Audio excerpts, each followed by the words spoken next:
Imagine two people. Both earn 1 crore rupees a year. Same income, same city, same tax bracket.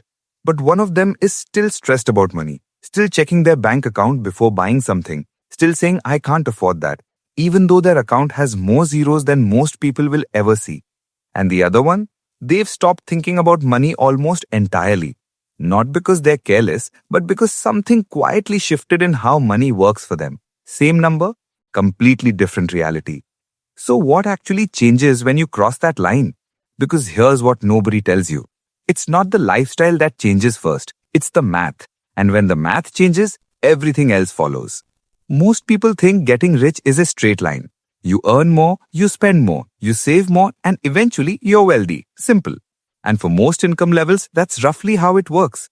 You grind, you budget, you invest, and slowly the number goes up. But somewhere around 1 crore rupees a year, roughly 8 lakh rupees a month, something breaks in that formula. Not in a bad way, in a very, very interesting way. The rules that applied at 10 lakh rupees a year stop applying. The strategies that worked at 50 lakh rupees a year start feeling inefficient.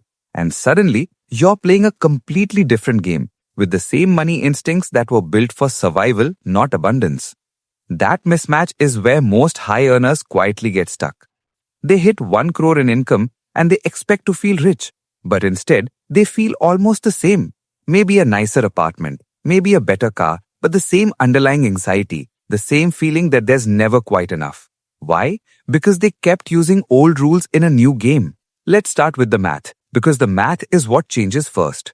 At 10 lakh rupees a year, money is mostly about cash flow. You earn, you spend, and whatever's left, you save. Every rupee matters because losing a few thousand rupees is actually meaningful at that scale.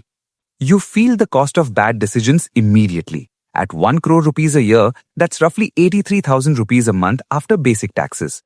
Even if you're spending like a normal upper middle class person, 2 lakh rupees on rent, food, travel, lifestyle, you still have 65 lakh rupees left every single year. And here's where it gets interesting. That surplus, 60 lakh rupees per year, if invested consistently into something generating even a modest 10 to 12% return, will start generating its own returns.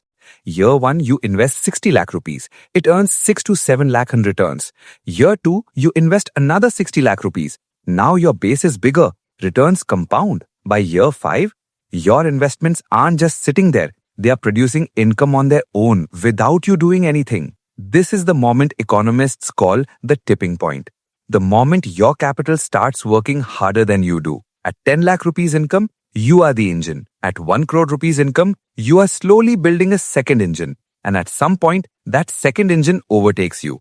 That's not motivational fluff. That's just compound interest doing what it always does. But here's the part nobody talks about. The math changes, but your brain doesn't automatically update with it. We are all running mental software that was built for scarcity. Thousands of years of human evolution have wired us to notice loss more than gain, to hoard resources, to feel anxious when something good is happening because surely something bad must be coming. Psychologists call this loss aversion. We feel the pain of losing 10,000 rupees almost twice as strongly as the joy of gaining 10,000 rupees. At low incomes, this instinct protects you. It keeps you from making stupid decisions. It makes you careful. But at 1 crore rupees a year, this same instinct starts working against you. It makes you over-optimize for saving a few thousand rupees while ignoring decisions worth lakhs. It makes you spend hours researching whether to buy the 500 rupee cheaper flight ticket while never spending 30 minutes thinking about whether your investment portfolio is actually allocated well. There's a name for this in behavioral economics. It's called the denominator neglect. We judge amounts by how they feel emotionally, not by what they actually represent relative to the whole.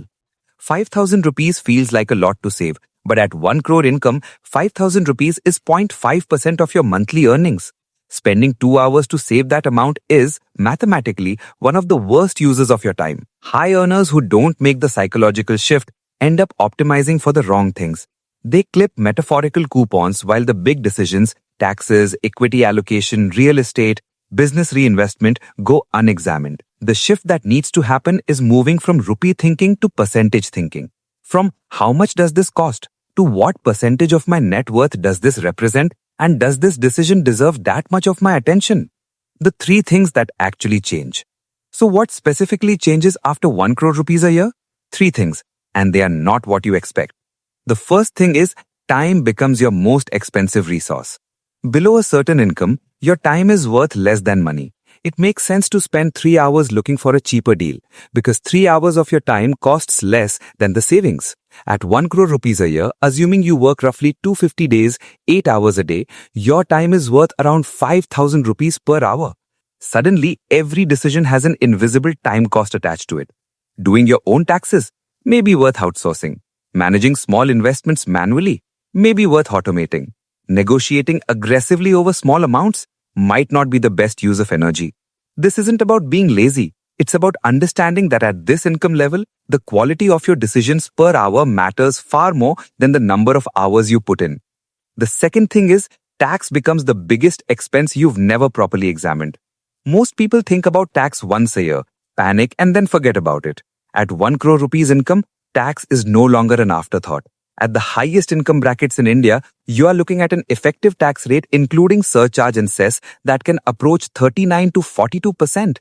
Think about that. For every 100 rupees you earn, you might be keeping only 58 to 61 rupees.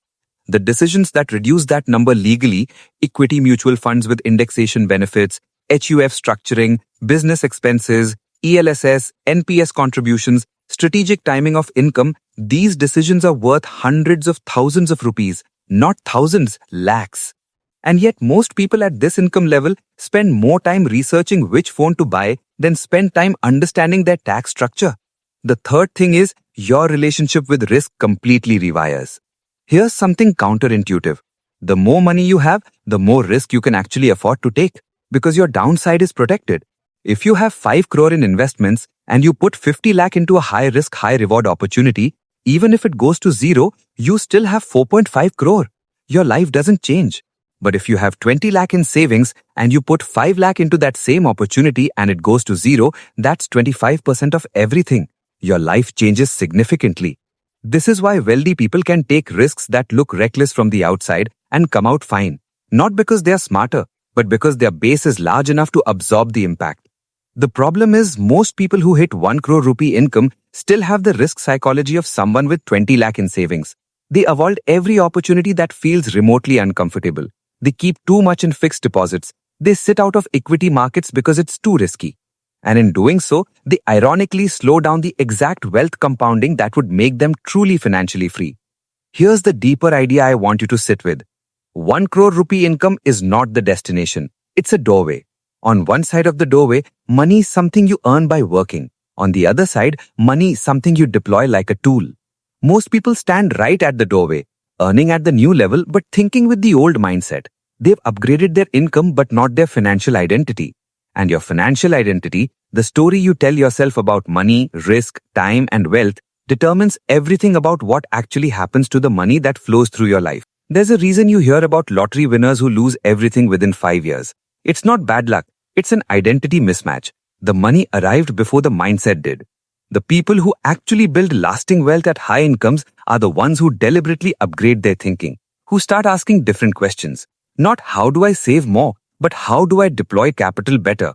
Not what can I afford, but what is the highest value use of my next rupee? It sounds subtle, it changes everything. So what do you actually do with this?